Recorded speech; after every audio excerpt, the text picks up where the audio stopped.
Sir, Raj Tarun ఎప్పటికప్పుడు ఏదో ఒక వివాదాల్లో చిక్కుకుంటూనే ఉంటాడు. చూస్తూనే ఉంటున్నాం మనం. అండ్ రీసెంట్‌గా లావణ్య, రాజ్ తరుణ్ తనని మోసం చేశాడు. 11 సంవత్సరాలు తనతో రిలేషన్‌లో ఉండి, ఇప్పుడు వేరే అమ్మాయితో ఇల్లీగల్ రిలేషన్‌షిప్ నడుపుతున్నాడు, నన్ను దూరం పెడుతున్నాడు అని రాజ్ తరుణ్ మీద కేసు వేసింది. అసలు లావణ్య ఏసిన కేసు నిజమే అంటారా? యాక్చువల్‌గా 'రాజ్ తరుణ్' డైరెక్టరు, ఒక ప్రొడ్యూసరు, ఒక కెమెరామెన్ నన్ను రాజమండ్రిలో స్టార్ హోటల్‌లో ఉన్నాను నేను. నేను ఎక్కువ రోజులు ఉంటాను అక్కడ. మా ఊరు వెళ్ళినప్పుడల్లా అక్కడి నుంచి మా ఊరు వెళ్తూ ఉంటాను. హోటల్ మంజీరా సరోవర్ అని సెంట్రల్ జైలు ఎదురుగుండా ఉంటుంది. అక్కడ వీళ్ళు ఉన్నారు. అంటే బ్రేక్‌ఫాస్ట్ టైంలో కలిసేవారు నన్ను. ఆ కెమెరామెన్ అతను ఎవరో పేరు మర్చిపోయాను. సో, వీళ్ళు ఒక రోజున నన్ను దగ్గరికొచ్చి అదే ఒక డైరెక్టర్‌గా పరిచయం చేసుకున్నారు. ఎక్కడ షూట్ చేస్తున్నారంటే కడియప్లగ్‌లో షూట్ చేస్తున్నామంటే అది మా ఓల్డ్ ప్లేసే అది. మా ఊరు దాని పక్కనే నర్సరీస్‌లో. అసలు నేను ఎలాగో మా పొలం వస్తున్నాను అక్కడికి అని అన్నాను. నన్ను రమ్మన్నారనమాట. ఎలాగో వెళ్తున్నాను కదా! వెళ్ళినప్పుడు అది నాకు డిస్టెంట్‌గా తెలిసిన వాళ్ళదే నర్సరీ కూడా. సో, అక్కడికెళ్ళాను. అదే ఫస్ట్ టైం చూసినప్పుడు ఫస్ట్ కామెంట్ అతని మీద, "ఏమయ్య నువ్వు ఇంకా బాగా పైకి రావాలి యాక్చువల్‌గాను. నీ పర్సనల్ దాని గురించి నువ్వు కొంచెం వెనకబడిపోయావు." ఇలా కాదు సార్ అది అన్నాడు యాక్చువల్‌గాను. అతను బాగానే నటిస్తాడు. అతను చాలా చ మోర్ దెన్ 100 షార్ట్ ఫిల్మ్‌లు చేసాడు ఫస్ట్‌లో. విశాఖపట్నంలో ఉన్నప్పుడు చేశాడు. తర్వాత ఫాదర్ బ్యాంక్‌కి సంబంధించింది ఏదో అనుకుంటా. మొత్తానికి వచ్చాడు. ఆయన ఎవరో మంచి సినిమా తీశాడు. హిట్ అయింది. ఏదో ఈమెతోటి ఇతనితోటి ఇంకో అదేంటది 'ఉయ్యాల జంపాలలాగా' ఏదో ఉంటుంది టైటిల్. ఆ టైప్‌లో సినిమాలో యాక్ట్ చేశాడనమాట. తర్వాత ఒక 7, 8 సినిమాల వరకు బాగానే ఉన్నాయి. తర్వాత ఎందుకో అంటే అతని యొక్క పర్సనల్ బిహేవియర్ ఇండస్ట్రీలో తెలుసు కానీ ప్రజలకేం తెలీదు. కానీ అతని యొక్క కెరీర్‌ని ఎందుకు దెబ్బ చేసిందంటే అతనికి యంగ్ కుర్రోడు కదా ఇంకాను. సో, ఇక్కడ ఉన్న ఈ సెక్షువల్ రిలేషన్స్, ఈ ప్రాస్టిట్యూట్‌కి వెళ్ళటం ఇవన్నీ నేను విన్నాను. ఎక్కడో ఒక బ్యూటీ పార్లర్ ఉంది. ఆ అమ్మాయి ఎవరో సప్లై చేసేవారు అనుకుంటా ఈడికి. సో, మొత్తానికి ఏంది విన్నాను. వింటవరకే తప్పితే సర్లే ఓ మంచి కెరీర్ ఉన్నవాడు కదా! ఇప్పుడు కొంచెం ముందు పైకొచ్చేస్తే దాని తర్వాత పెళ్లి చేసుకోవడం బెటర్ అన్నట్టుగానే ఎవడన్నా అనుకుంటాడు. సో, దాని తర్వాత ఇక్కడ కలిసాడు. ఆ సినిమా పేరు 'పురుషోత్తముడు' అనే షూటింగ్‌కి. అది మా ఊర్లో మన పొలాల్లో జరుగుతున్నప్పుడు కలిసారు. సో, నేను ఫస్ట్ ఇదే అన్నాను. తెలిసి తెలియనట్టుగా అన్నాను. Why are you getting into all this ఇలాగా చిన్న యాడ్. సో, ఇప్పుడు అసలు మ్యాటర్‌కి వస్తే లావణ్య అనే అమ్మాయి మీకు తెలిసినట్టుగా నాకు ఎలా తెలిసిందంటే వాళ్ళిద్దరూ లివ్-ఇన్‌లో ఉన్నారు, రిలేషన్‌షిప్‌లో ఉన్నారు. నేను కూడా లివ్-ఇన్ రిలేషన్‌షిప్‌లో ఉండమని అంటాను. ఎందుకంటే ఎప్పుడు కావాలితే అప్పుడు విడిపోవచ్చని. ఇప్పుడు అంతే మరి. పెళ్లి చేసుకోవడం అనేది జరగదు. జరిగినా కూడా ఉండరు. కానీ సెంట్రల్ గవర్నమెంట్ ఇలా లివ్ ఇన్‌లో ఉంటే వాళ్ళకి పెళ్లయినట్టే భార్యాభర్తలే అనే పెళ్లి అయినట్టే కాదు, భార్యాభర్తల్లాగే ఆస్తులు పెంపకాల్లో వస్తుందని చిన్న ఫిట్టింగ్ పెట్టారు. అవును. ఇలా ఎక్కడా పెట్టరు. మన సుప్రీంకోర్టులో పెడతారు అలాగా. అలాగా మిగతా ప్రపంచంలో ఎక్కడ పెట్టరు. మ్యారేజ్ అయినప్పటికి అవన్నీ చుట్టుకుంటున్నాయనే, ఆ దరిద్రాలన్నీ చుట్టుకుంటాయని చెప్పేసి రామ్ రామ్ అని చెప్పేసి ఒకటి రాసుకుంటారు. నీకు నువ్వే నాకు నువ్వే. ఆ లివ్-ఇన్ రిలేషన్‌షిప్ వాడితో మాడుతున్నావు వీడితో మాడుతా అంటాకు ఉండదు. నీకు ఇష్టం లేదు దొబ్బేయి, నీ ఇల్లు అనుకుంటే నేను దొబ్బేస్తానంటది. యాక్చువల్‌గా ఆ విధంగా live-in relationship is very convenient. Live-in రిలేషన్‌షిప్‌లో కన్నా పిల్లలు ఉంటారు కొంతమంది. ఓకే. వాళ్ళకి కూడా మీ సొంత పిల్లలాగే ఇద్దరికీ బాధ్యత ఉంది అని సుప్రీంకోర్టు అంటంలో తప్పు లేదు. లేకపోతే అమ్మాయి మీద వదిలేసి పోతాడు వీడు కదా. అంచేత అటువంటివి ఇవ్వచ్చు. పిల్లలు లేకుండా ఎవరికి వాళ్ళే ఉండి ఎప్పుడు కావాలితే అప్పుడు విడిపోవడం అనే దాన్ని వెనకాల వీడి ఆస్తి నాకు ఇచ్చే అంటున్నా ఇంకా పెళ్ళికి దానికి సంబంధం ఉంది. దానికి ఇంకా డిఫరెన్స్ ఏముంది అంటాను. అది పొరపాటుది. సుప్రీంకోర్టు అన్నదాన్ని పొరపాటు అనొచ్చు. నా అభిప్రాయం అది. ఆస్తులన్నీ కూడా పనిచేసే ఉద్దేశంతో ఉంటే ఇక తాళి కడతాడు. ఇంకెందుకు గొడవ? తాళి కడతాడు, 5 సంవత్సరాలు ఏంటంటే డైవర్స్ చేస్తాడు. అంతే కదా. అంచేత లివ్-ఇన్ రిలేషన్షిప్ ఉన్న వాళ్ళకి ఎన్ని ఉండాలి, వెసులుబాట్లు ఉండాలి. నువ్వు ఎవరితో తిరుగు, నేను ఎవరు తిరుగుతున్నా, అయినా కలిసి ఉందాం. బట్ ఫ్రీడమ్ గురించే కదా. Why all this freedom. తర్వాత ఆడ ఆస్తి మీద నువ్వు, నీ ఆస్తి మీద ఆడు. ఒకసారి అమ్మాయికి పెద్ద జాబ్ రావచ్చు, 5-6 లక్షలు ఉండొచ్చు, వీడికి ₹1,00,000 ఉండొచ్చు. వీడు ఏదో అపుస్తకుడు అయి ఉండొచ్చు. ఆ అమ్మాయికి సెక్సువల్ ఇంట్రెస్ట్ ఉండకపోవచ్చు. ఇన్ని ఉంటాయి. ఇవన్నీ కూడా అడ్జస్ట్ మెంటాలిటీస్తో పోతాయి లివ్-ఇన్‌లో. పెళ్ళిలో చెప్పుకోలేరు. ఇంకెంతకాలం చెప్పుకోలేరు. ఇప్పుడు అందరూ చెప్పేసుకున్నారు. పెళ్ళైన 6 నెలలకి రామ్ ఫినిష్. దానికి అనవసరంగా పెళ్ళికి ఖర్చు పెట్టినంత బొక్క. ఎవడ స్తోమత ఆడికి పెళ్ళి బాగా ఖర్చు పెడతారు కదా. అది అవసరం అది. అది వాళ్ళు బ్యాంకులో వేసుకుంటే డబ్బులు ఉంటాయి. సో ఇవన్నీ పక్కన పెడితే పీతరంకి మామూలుగానే బ్యూటీ పార్లర్కి వెళ్ళి అక్కడికి వెళ్ళి ఏదో తిరుగుళ్ళు చాలామందికి ఉంటాయి. ఇడికే కాదు, రాజధాని అన్నవాడికి కాదు, చాలామందికి ఉంటాయి. మనవాడు బయటపడ్డాడు, వెనకాల పెద్ద గైడెన్స్ లేదనుకుంటా. అది ఎవడో చూసేవాడు డేట్లు ఏం చూస్తాడు గాడిది కొట్టు. అందరి క్యారెక్టర్లు ఇలాగే ఏడుస్తాయి. చేత అతనికి తెలియలేదు, సరైన ప్రాపర్ గైడెన్స్ లేదు. సినిమా ఆడితే ఇంకో సినిమాకు 50 లక్షలు తక్కువ కాకుండా ఇస్తారు. ఎక్కడికో వెళ్ళిపోయినాయి రెమ్యూనరేషన్లు ఇప్పుడు. అది చాలు. సో ఆ విధంగా ఒక అమ్మాయిని పెట్టాడు, ఆ అమ్మాయి మీద బోజు తిరిగిపోయింది. మీరు ఉన్నది పెళ్లి చేసుకోలేదు కదా, నువ్వు కేసు ఎలాగేస్తావు? ఎలాగేస్తావు కేసు? ఎవరికి తెలియకన్నా సీక్రెట్ గా ఒక గుళ్ళో పెళ్లి అది ప్రూవ్ చేయాలి. అది ప్రూవ్ చేయాలి. ఎవరికి తెలియకుండా కట్టి తల్లి కట్టిరా అంటాడా? ఎవరు తెలియపోవటం గుళ్ళోకి వెళ్తే పుజారు ఉంటాడా? అరే పుజారు కళ్ళు మూసుకో అంటాడా? ఎదవేసలు వేయకండి ఇవన్నీ. ఎవరికి తెలియకుండా అట పెళ్లి చేసుకున్నాడట. అవన్నీ సుత్తి ఇలాగే ఎడుతుంది సోషల్ మీడియాలో. తెలియటం ఏంటి, తెలియపోవటం ఏంటి. లివ్ ఇన్ రిలేషన్లో ఉన్నప్పుడు నీతో పెళ్లి చేసుకోవాలని రూల్ లేదు. పిల్లలకన్నాడా పెంచాలి, నీకు డబ్బులు ఇవ్వాలి, భరణం ఇవ్వాలి. అంతేగాని ఆ అమ్మాయి పెట్టింది నిలబడదు. వై టు లివ్ 10 సంవత్సరాలు 2 సంవత్సరాల నుంచి సరిగ్గా ఉండలేదు, దొబ్బేయి, ఆడు దొబ్బేయి. అంతేగాని ఇంకా ఏలాడతానంటే జలగలాగా ఇంకొక అమ్మాయి చేసుకుంటాడు. లివ్ ఇన్ రిలేషన్ ఏం చేస్తున్నాడు, పెళ్లి చేసాడంటే ప్రూవ్ చేసుకో. తెలియకుండా పోయి దేవుడు తెలుసా, మరి దేవుడిని రమ్మన్నాడు కోర్టుకి. మోడీ గారిలాగా వస్తారు కోట చేయబట్టుకుని. అంచేత ఇవన్నీ ఊరికినే జర్నలిస్టు కూడా చొప్పదంటుగాళ్ళు చొప్పదంటు పిసిలు వేస్తుంటారు. అక్కడికి వెళ్ళి ఒక కెమెరా బుధారం వేసుకెళ్ళిపోవడం, అడిగేయడం. అది ఏం స్టాండ్ అవ్వదు. ఆ అమ్మాయి మీద కేసు ఏమని వేస్తుంది, నేను లివ్ ఇన్ రిలేషన్లో ఉన్నా కూడా నన్ను కొట్టి చూడండి, గిల్లేసి చూడండి అంటే దానికి ఏమైనా కేసు పెట్టవచ్చు. కానీ ఇది నువ్వు నాతో ఉండలేదని ఎందుకు పడతావు? లివ్ ఇన్ రిలేషన్షిప్ ఒక లక్షణమే అది. నాకు ఇష్టం ఉంటే నీతో ఉంటాను, లేదా మానేస్తాను. నీకు ఇష్టం ఉంటే నాతో ఉంటాను, లేదా మానేస్తావు. అందుకనే ఆ 3 మూడులు ఆ పసుపు తోట వేయద్దు అన్నారు. నేను అదే అంటాను. ఇలాగేసినా కూడా నువ్వు ఇలా ఫిట్టింగ్ పెడతానంటే ఆడు అబద్ధం ఆడతాడు, నువ్వు ఇంకొక అబద్ధం ఆడతావు. తెలియకుండా అమ్మవారి గుడిలో చేసుకున్నావు అంటే అమ్మవారు రమ్మని సాక్షి చెప్పడానికి నేను నాతో చెప్తే ఇలాగ ఉంటుంది.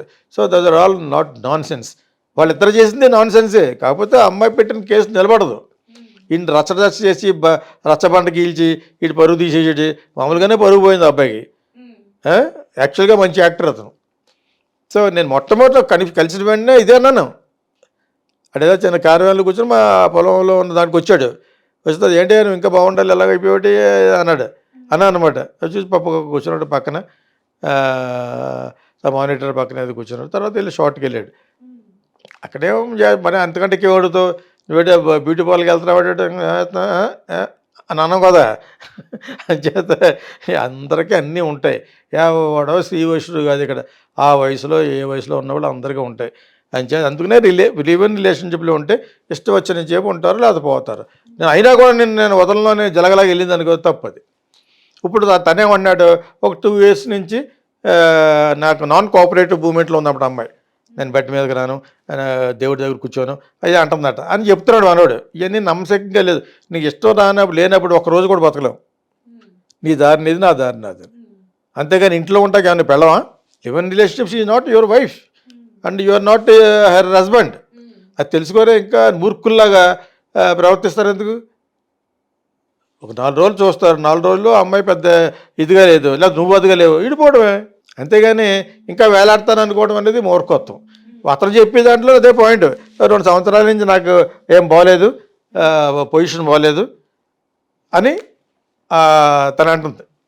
తనే అంటున్నాడు రాస్తారు 2 సంవత్సరాల వరకు చేస్తున్నా దాని నుంచి నాకుతో కోఆపరేట్గా. అండ్ రెండో వచ్చేసి ప్రెస్తో కూడా మాట్లాడుతూ ఇప్పుడే ఒక 2 minutes బ్యాక్ ఎప్పుడో ఇంటర్వ్యూలో మాట్లాడారు. అందరితో కలిసి మాట్లాడి ఏమంటున్నారంటే, తనే దూరం పెట్టింది, నేను ఎందుకు దూరం పెడతాను, అయినా మా ఫ్యామిలీ అందరికీ తెలుసు మేము లివిన్లో ఉంటున్నామని, మా ఫ్యామిలీకి కూడా తెలుసు, తిను దూరం పెట్టింది కాబట్టి నేను వదిలేశాను. అండ్ రెండోది వచ్చేసి తన మీద డ్రగ్స్ కేసులు ఉన్న అమ్మాయి మీద, అలాంటి అమ్మాయిని ఎలా పెళ్లి చేసుకుంటామో అని మాట్లాడుతున్నారు రాస్తారు. ఇది ఎంతవరకు కరెక్ట్ అంటారు? అంటే ఆయనకి తెలుసు కదా లివిన్లో ఉన్నప్పుడు ఆల్రెడీ. కరెక్టో కాదనేది నువ్వు నేను చెప్పలేదు, చెప్పకూడదు కూడా. వాళ్ళు చెప్పింది వింటున్నా, దానికి ఇంకో 4-5 సోది మాటలు చెప్పడం మన పద్ధతి, అంతే కదా. కరెక్ట్గా చెప్పేస్తామండి, జడ్జివా నువ్వు? అంతే కరెక్ట్గా చెప్పలేము. అతను ఏమంటున్నాడు, 2 సంవత్సరాల నుంచి కలిసి ఉండలేదు, అదే వదిలేద్దని నేను, మా ఇంట్లో కూడా తెలిసినప్పుడు మీ ఇంట్లో వాళ్ళు మీరు అందరూ కలిసి నువ్వు ఇప్పుడు ఎవరైతే పెళ్లి చేసుకుందాం అనుకున్నావో తన్నే చేసుకోవాలి. తను కోఆపరేట్ చేయట్లేదు కాబట్టి నేను వద్దనుకుంటున్నావు, వేరే కారణాలు, ఇంకో కొంచెం పెద్ద పెట్ట అందమైన అమ్మాయి దొరికిందో, లేదా కొంచెం డబ్బున్న అమ్మాయి దొరికిందో ఇది జరిగి ఉంటుంది. అవన్నీ చెప్పరు కదా, నాకు ఈ అమ్మాయి కంటే కొంచెం బెటర్ దొరికిందని అంట కదా. ప్రెస్లో మాట్లాడినప్పుడు పబ్లిక్లో ఉన్నాడు కాబట్టి, సినిమా యాక్టర్గా అతను పరువు పోకూడదు కాబట్టి అని ఆ అమ్మాయి ఇప్పుడు డ్రగ్స్లో ఇన్వాల్వ్ అయిందని అతను అంటాడు. ఆ డ్రగ్స్లో ఇన్వాల్వ్ అవ్వడానికి గల కారణం ఆ అమ్మాయి అతని మీద కోపంతో నేనే చేశాను అమ్మాయి అంటుంది కదా. అలాగే ఒకవేళ అంటుందని విన్నాను నేను. అంటే నువ్వు కావాలని అతని మీద ప్రవోక్ చేస్తున్నావు, నీకు అతను కావాలి, అతనికి ఒక పెళ్లి చేసుకోకూడదు. ఈ అమ్మాయిలు ఏం చేస్తారంటే జరిగినని చెప్పి జరిగించుకుంటారు, దాని తర్వాత వాడిని ఎక్కడికి వెళ్ళకుండా ఎలాగే దొరకడు. నువ్వు చీ అన్న తర్వాత ఇంక ఈడితో అమ్మాయితో బతకడు, నిన్ను కూడా నేను బతకననే కాన్సెప్ట్. పెళ్ళాలకు కానీ వీళ్ళకి కానీ డైవర్స్ కానీ సంతకం పెట్టరు చూడు చాలా చోట్ల. అమ్మాయి తరపు నుంచి లేట్ అయిపోతూ ఉంటుంది. లేదు నాకు ఇంత కావాలి, నువ్వు 20 లక్షలు ఇస్తాను, లేక 40 లక్షలు కావాలో, లేదా నెలకు నాకు 1,00,000 కావాలో, అవి అడగటం వరకు ఆపరు. మళ్ళీ ఏదో ఫిట్టింగ్ పెడతారు, ఆయన వేరే పెళ్లి చేసుకుని ఎవరు అంటే దీనికి ఇంకో పెళ్లి చేసుకుంటే తుప్పు ఉండదు కాబట్టి దీనికి కాబట్టి చేసుకోడు. 2 పిల్లలు ఉంటారు, వాళ్ళు ఆల్రెడీ పెద్దవాళ్ళు అయిపోయి ఉంటారు. అంచేత కష్టం. మీరు కష్టం కొని తెచ్చి పెట్టుకున్నప్పుడు ఇద్దరు పడాలి కష్టం, అంతేగాని నువ్వు వాడిని రైవర్ చేయనివ్వకుండా అందుకనే పెళ్లి చేసుకోవడం వద్దు, లివిన్లో ఉండండి, ఎప్పుడు కావాలితే అప్పుడు రిలేషన్షిప్తో బ్రేక్ చేసుకోవచ్చని. దాన్ని కూడా నేను పట్టుకుని ఎలాడుతానంటే ఎలాగా, పోలీస్ కేసు వేస్తే చెల్లదు, కోర్టుకు వెళ్ళినా చెల్లదు.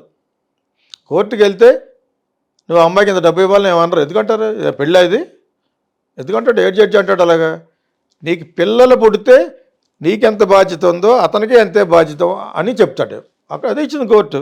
నాకు అర్థమైనంత వరకును పిల్లలు పుట్టిన తర్వాత వీరిద్దరికీ వాళ్ళని వదిలేసే బాధ్యత లేదు, ఉండాలి, వదలకూడదు. వాళ్ళ యొక్క ఆలనాపాలన చూస్తూ మీ ఆస్తిలో కూడా కొంత ఇవ్వాలి. అండ్ సుప్రీంకోర్టు ఇంకోటి ఏమన్నదంటే తండ్రి పేరు ఆ పుట్టిన పిల్లలకి పెట్టుకోవచ్చు అనుకుంటే తల్లి పెట్టుకోవచ్చు, లేదనుకుంటే అమ్మాయి వాళ్ళ ఇంటి పేరుతోనే కొనసాగించవచ్చు అని కూడా ఇచ్చింది హామీ. తండ్రి పేరే కదా పెట్టుకుంటారు ఇప్పుడు అందరూ. అంటే రిలేషన్లో ఉన్నప్పుడు పిల్లల్ని కంటే ఒకవేళ ఆ అమ్మాయికి ఇష్టం ఉంటే ఆ అబ్బాయి ఇంటి పేరుని పెట్టుకోవచ్చు ఈ పుట్టిన పిల్లలకి. అదే పెద్ద తీర్పెట్టి అదే పెద్ద ఏంటో అందులో ఏముందో పెట్టుకుంటుంది. నేనేమన్నానంటే పెళ్ళి అయిన తర్వాత ఎవరు ఇంటి పేరు పెట్టుకుంటారు చెప్పమ్మా. ఆబ్వియస్లీ హస్బెండ్ వాళ్ళ ఇంటి పేరు కదా, అలా కూడా పెట్టుకుంటలేదు ఈ మధ్యన. కృష్ణ గారు అమ్మాయి వాళ్ళను I'm daughter of Kattamaneni Krishna అంటుంది. మరి మొగుడు ఇంటి పేరు పెట్టుకోలేదంటే నా దాట అన్నాను నేను. అంటే ఎవరికి ఫేమస్ ఆడు. మన తెలుగు సాంప్రదాయంలో ఎవరు ఇంటి పేరు పెట్టుకుంటారు, మళ్ళీ ఇందులో పెట్టకదో చెప్పేశాను మీకు.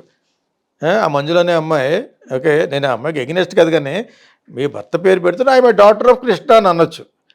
ఆవిడ ఇంటి పేరే మంజులా కట్టమనేని అంటుంది. మరి అంటే ఎక్కడికి ఆడితే అక్కడ అమ్మేసుకోవడం పేర్లు. నువ్వు ఇంకా సుప్రీంకోర్టు పెట్టుకోవచ్చా, మీ ఇష్టం ఉంటే పెట్టుకోండి, ఇష్టం ఉంటేనే పెట్టుకుంటాం, లేదా మానేస్తాం. నీకు ఇష్టం లేదు ఊరినే కొంతమంది రెడ్డి, చౌదరి, నాయుడు లాస్ట్లో ఉంటుంది వాళ్ళ పేరు పెడతారు, వాళ్ళు పూర్వీకులు కట్ చేస్తాడు. నాకు చాలామంది ఉన్నారు ఫ్రెండ్స్, రెడ్డిస్లో ఉన్నారు, కాపుల్లో ఉన్నారు, కమ్మాస్లో ఉన్నారు, వాళ్ళకి ఇష్టం ఉండదు లాస్ట్లో చౌదరి అని పెట్టుకోవడం. కొంతమంది కావాలని పెట్టుకుంటాడు. ఆ సినిమా ఫీల్డ్లో కొద్ది కమ్మోళ్ళు ఎక్కువ ఉన్నారని చెప్పేసి నా పేరు ఆ చౌదరి, ఆ బొంగు, ఓషానా పెట్టుకుంటాడు అనమాట. సరదా బుద్ధి నాకు. నా దగ్గర ఒక అమ్మాయి తీసుకొచ్చింది ఫిల్మ్ స్కూల్కి విజయవాడ నుంచి. ఆ తల్లి నా సినిమాలో యాక్ట్ చేస్తుంది కోకిల్లో. ఓకే, ఈ అమ్మాయి వయసులో ఉన్నప్పుడు. ఇప్పుడు కూతురు పట్టుకొచ్చింది, విజయవాడలో జరిగింది అది. నా పేరు అదేదో చౌదరి అని చెప్తుంది. అంటే నేను కాపు తెలిసి ఆవిడకి, ఎవరికి వీళ్ళ అమ్మ కాదు, దాని అమ్మకి. నేను ఏం పర్లేదు, అది ఇండస్ట్రియల్ సాలబిలిటీ ఉంది కాబట్టి అలా అంత తప్పే ఉంది పెట్టుకొని అన్నాను, మంచిగా జరుగుద్ది కదా, నా దగ్గర నేర్చుకున్నా కూడా రేపొద్దునే మంచిగా జరగని చౌదరి ఉండటం వల్ల బ్యాడ్ ఏం కాదే అన్నా అనమాట. నా గురించి ఫీల్ అవుతుంది, క్యాస్టిజం ఎక్కువ కాబట్టి. అలా కావాలంటే పెట్టుకుంటారు, లేకపోతే మానేస్తారు. పెట్టుకోవడం తప్పేం లేదు. యాక్చువల్లీ కొంతమంది అమ్మాయిలు కూడా బాగా తెలివితేటల పేరు చెప్పాను కదా, ఇంత కృష్ణ గారు అమ్మాయి వాళ్ళ ఫాదర్ ఇంటి పేరు చెప్తుంది, వాళ్ళ హస్బెండ్ ఇంటి పేరు చెప్పకుండా. హస్బెండ్ నాన్ తెలుగు అతను, మరి అతను ఎక్కడి నుంచి వచ్చాడో ఎందుకు పెట్టుకోలేదని కరెక్ట్ కారణం తెలియదు, కానీ కారణం ఒక అడ్వర్టైజ్మెంట్ ఇస్తుంది. ఆ అడ్వర్టైజ్మెంట్లో ఈవిడ ఒక పెద్దదని తెలియాలి కాబట్టి hi I'm so and so అని చెప్పేటప్పుడు వాళ్ళ ఫాదర్ ఇంటి పేరు చెప్తుంది అన్నమాట. అది అది రాజుతారు ఉంది, ఇది కంపు అఫేర్. ఇది ఇద్దరు కలిసి ఉన్నారు 10 సంవత్సరం 2 సంవత్సరాలు, వాళ్ళిద్దరికి ఉండాలి. కోర్టులు ఏం చెప్తాయి ఇక్కడ, తాళి కట్టాడా కట్టలేదు కట్టాడండి సెక్రెట్గా గుడి వెనకాల అందనుకో ఆ గుడి వెనకాల వాళ్ళు వచ్చి చెప్పాలి. ఆ టెంపుల్కి ఉంటాయి కదా పైన విగ్రహాలు, వాళ్ళందరూ కల్కి సినిమాలో నడుచుకుంటూ వచ్చేయాలన్నమాట. వచ్చి వాళ్ళు చెప్పాలి. జోక్ కాకపోతే ఏంటి, ఆడేదే అఫైర్ పడ్డాడు, ఇది ఏదో ఉంది, ఇది అంటే ఆడికి ఇష్టం లేదు, అది అంటే ఇడికి ఇష్టం, ఇటు బయటగా చెప్పాలి తప్పితే దానికి మళ్ళీ మన వాళ్ళు వెళ్ళిపోతారు గొట్టం వేసుకుని. గొట్టంగాళ్ళు అంటారు వీళ్ళని. వీళ్ళందరూ ఏమంటారంటే గొట్టంగాళ్ళు. అర్థమైందా?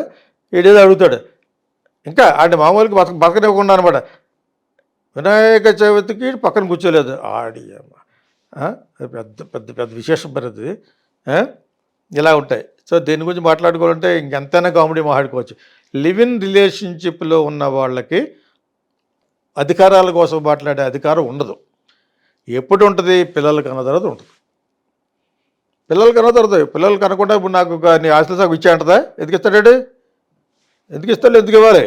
అది that is my judgement. Yes.